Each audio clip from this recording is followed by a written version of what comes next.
What up, guys, and welcome to another episode of Tuck Talks, where I talk. And so today, we are recapping Season 2, Episode 8 of Gordon Ramsay's show, Next Level Chef. Now, I'm not gonna lie, I'm a little behind on our recaps. I went on vacation, all right? So we got a lot of recapping, a lot of talking to do today, so it's faster we get started and jump right in here. So, we walk into the grade room, right? And the three judges tell us that we are no longer teams. No more Team Blaze, no more Team Arrington, no more Team Ramsay, although I will always be Team Ramsay. All right, Team Ramsay till the end. But in any event, right, there's no more teams, so we're individual competitors. That means the competition is heating up. We are a bunch of badasses. Nobody likes losing. None of us want to lose. We all want to win. Competition is heating up. It is fierce. Get ready for some action. All right, it's about to go wild. And also, they also dropped the bomb that Nuri and I have to give back our immunity pins. So episode 1, I'm sure you remember, Nuri, myself, and Matt won Next Level immunity pins. First time we've ever done this in Next Level Chef history, all right? And so the winner of the best dish of each team got a Next Level immunity pin.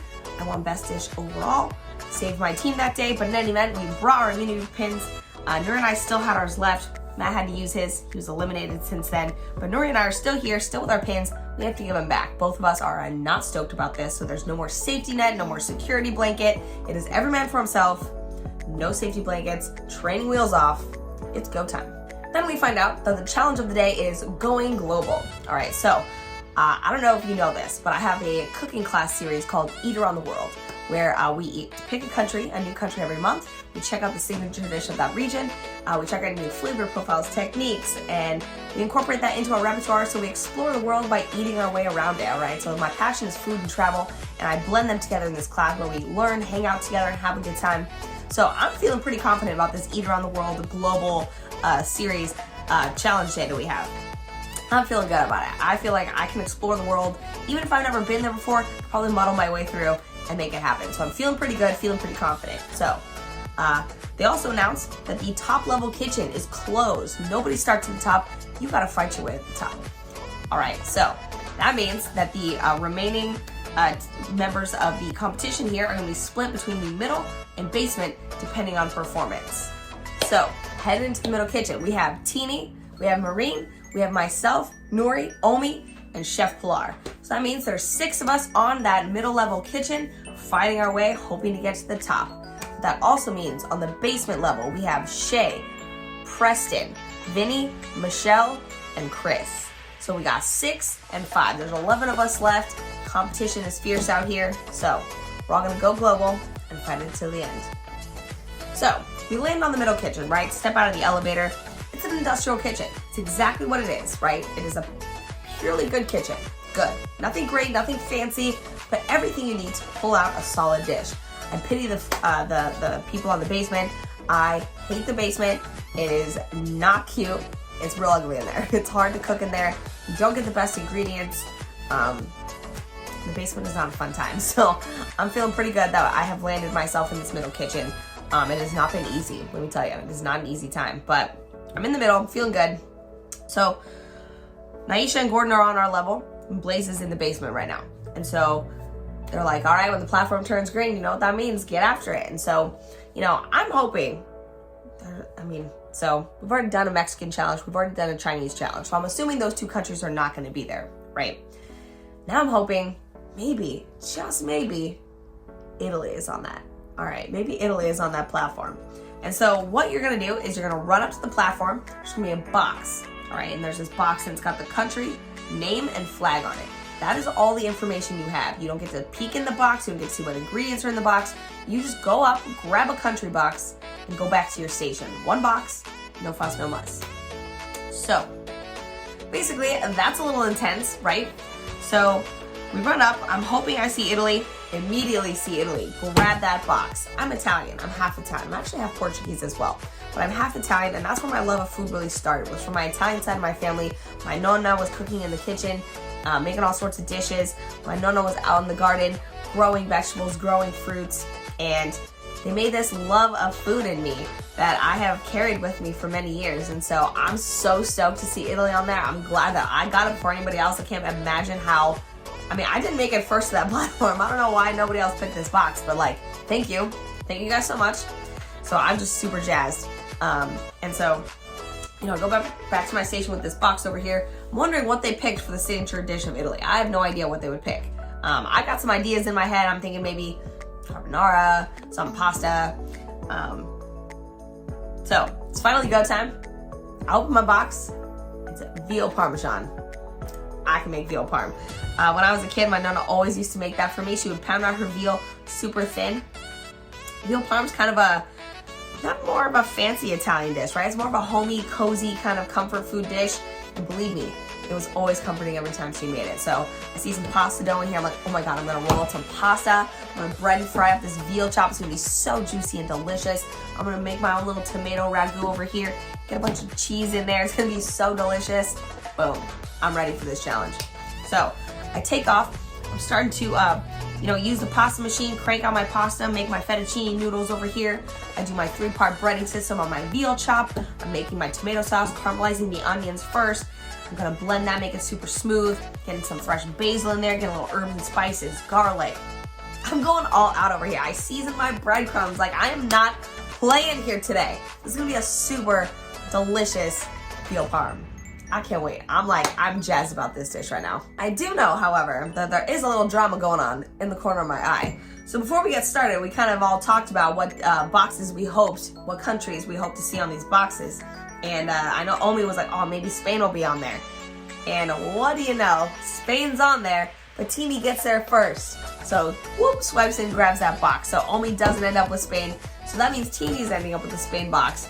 And it's got paella. Now, I lived in Spain for a number of months back in college, and I definitely ate my way around Spain. All right, but in any event, Teeny got the Spain box. It's got paella in there. Now, I love paella. It's got a lot of seafood, right? Some beautiful rice, some spices. So it's gonna be super delicious.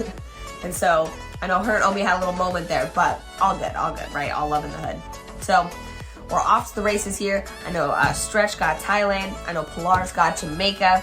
So we got some solid countries out here. I know dropping down to the basement, I saw Canada go down there. I saw Greece go down there. I don't really know what else is down there. It's really hard to see when you're at that platform. You kind of get tunnel vision and you kind of just focus on what you're looking at, what's in line eye view. So I just saw Italy and I was like, whatever, that's all I need to know. And so I left. Now remember, I don't know what's happening on the basement kitchen. So I have no idea how the other 5 chefs are doing today. All I know is I need to make this the best Italian dish they've ever had, the best veal parm that these chefs have ever had. And Aisha actually comes up to me at one point and was like, oh, chef, like, what are you doing over here? And I was like, oh, I got Italy, I'm making veal parm. And I was like, well, chef, I'm Italian. And so I started talking to her a little bit about, that's where my love of cooking came from. I got it from my nonna, and she was always cooking and making me a bunch of food.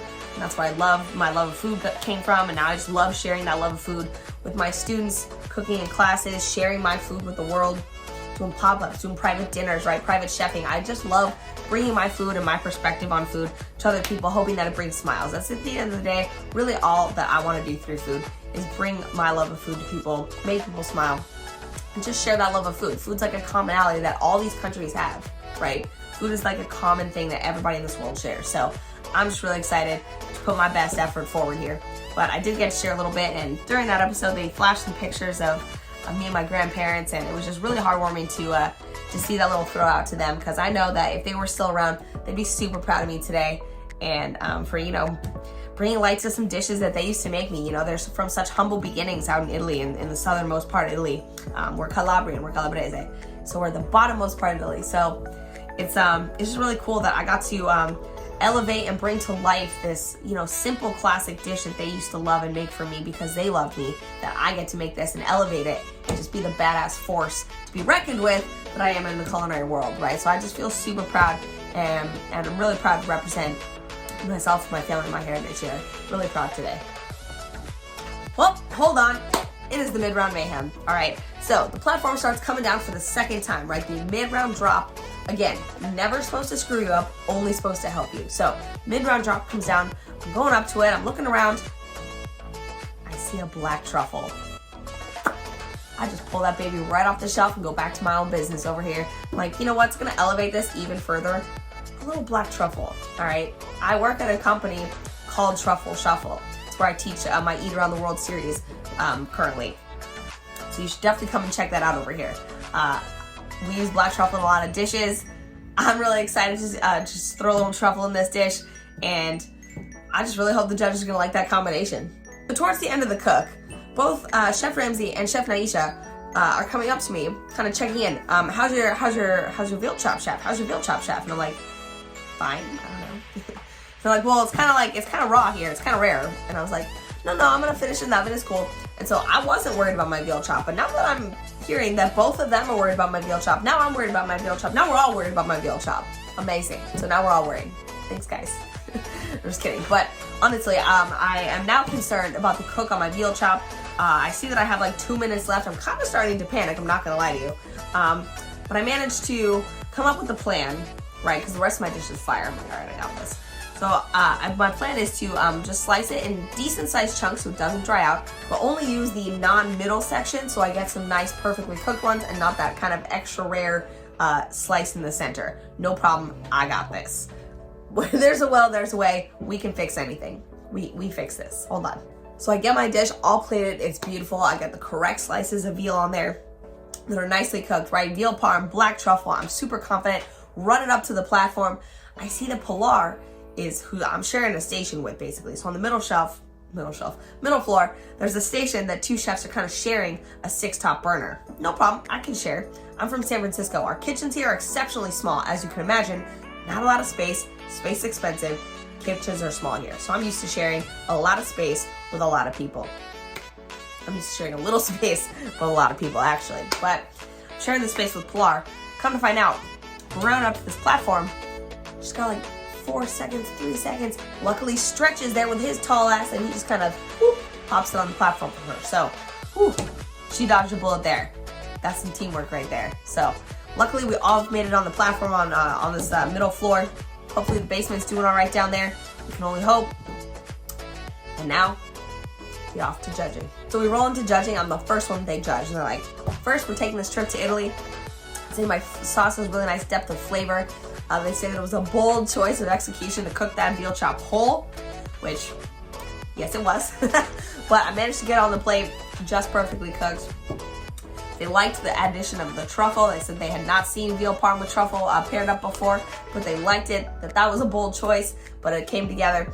And I really feel like I did my people proud today. I really did. Myself, my family, my heritage. Italy, what up out there? Shout out. And I'm just so proud of this dish today.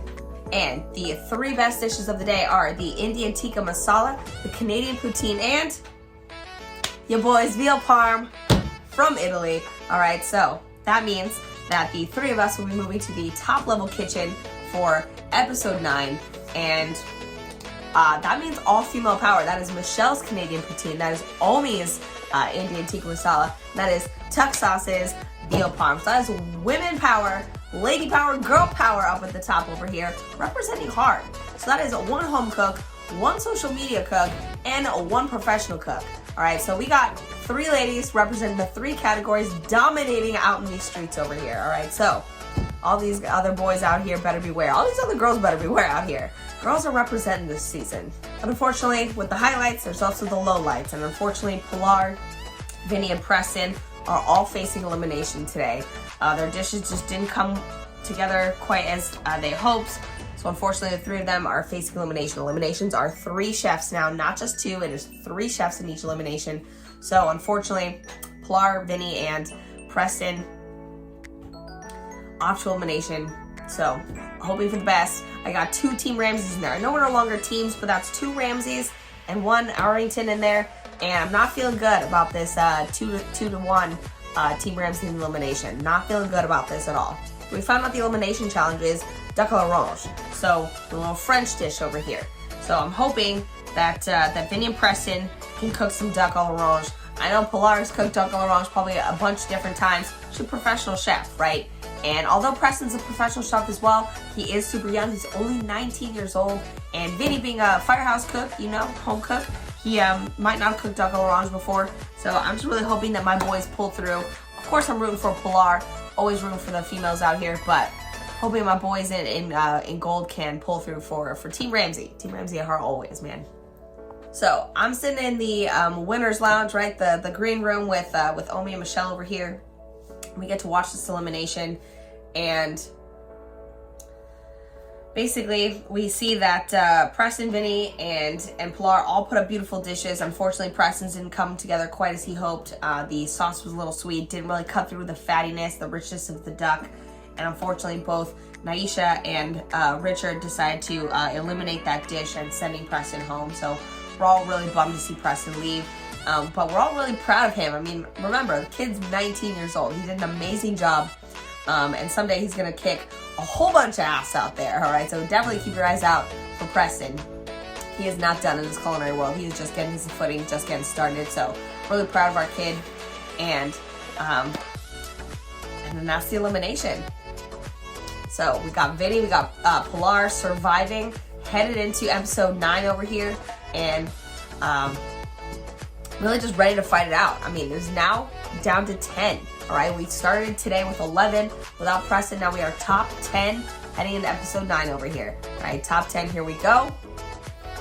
So we'll see what happens next. But definitely follow my YouTube series over here, Chef Takarikyo, for more next level chef recaps, more food insights, and more fun.